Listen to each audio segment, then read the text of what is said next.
Gosh, we've heard so many different things today. It's amazing. But I think we've missed the point here. This is not a bill or a vote against long laterals. All these small producers are asking for is protection. I don't know how this has turned to make it look like that these small producers don't like long laterals. That's incorrect. It's never about, from an economic perspective, you bet, I agree with Representative Rogers. It'll be better for Oklahoma. There's no doubt about it.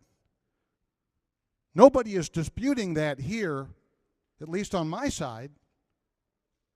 It's about protection for the smaller producers. And by the way, some of these smaller producers have drilled horizontally. You know, really, you could ask yourself one question, and you could determine whether or not you should vote for this bill. Here's the question. Do you believe that someone should be able to take something that's not theirs? That's it. If you do, then you need to vote yes. But if you don't, you have to vote no.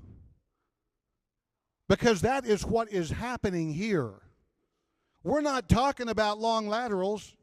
If you think we are, yes, all we're asking for is what is not in this bill, and I have not found it yet, is the protection for these vertical producers.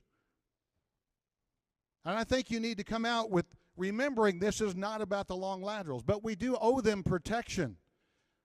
Well after well, Kingfisher County has gotten hit extremely hard. I worked with a guy just the other day on this particular bill who's lost 22 wells.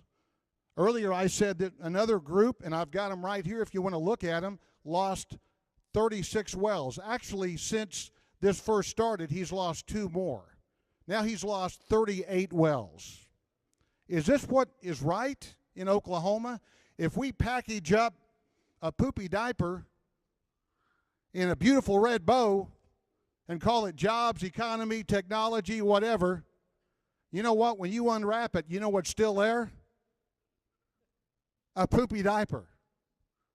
And that's the way it works out here. Members, I feel like I'm in Groundhog Day. I really do, because I stood against our Speaker and the Senate Pro Tem last year on this very issue. This legislation, by the way, sailed through the House. In fact, I don't think there was one dissenting vote. Representative Morissette, I think, gave that dissenting vote. We didn't even know what was going on. All we heard was it was an agreement with the oil industry. It was sold the exact same way.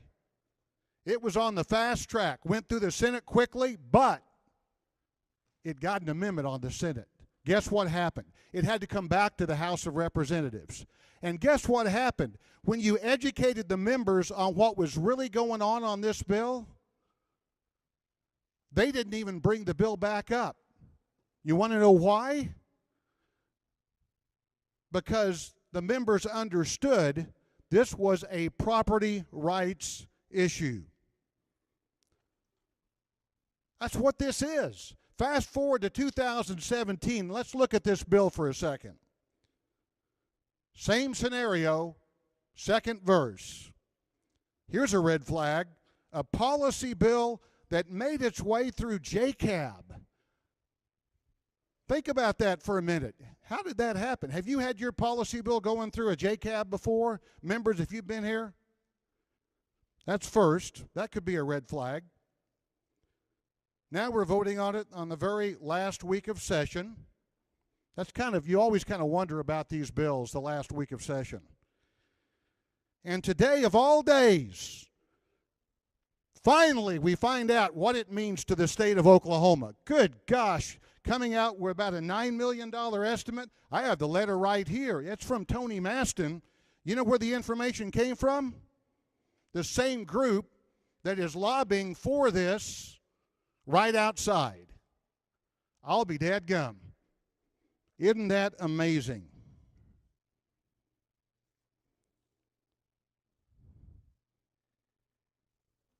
This allows companies to run these long laterals for 2 miles into all geological formations. Even without this law, wells are already being drilled in non-shale formations. So really, some of this is going on. But the results have been devastating to so many of these guys and gals who own these wells. You know what I call that? I call that stealing. That's what it is in my book. And I don't know any member here who would vote yes if you had a well, 2, 3, 4, 5, 10 wells that had been producing oil for years. All of a sudden, you started losing them, one after another after another. I can honestly stand on this floor right now and tell you that as badly as our state needs this revenue, if we added a 20% gross production tax with the blessing of every horizontal driller in this state, I would vote against this bill. Because no matter how you package it, stealing someone else's property is always wrong. Always. Members, I ask you to do the right thing. Stand up for property rights and vote no on this legislation.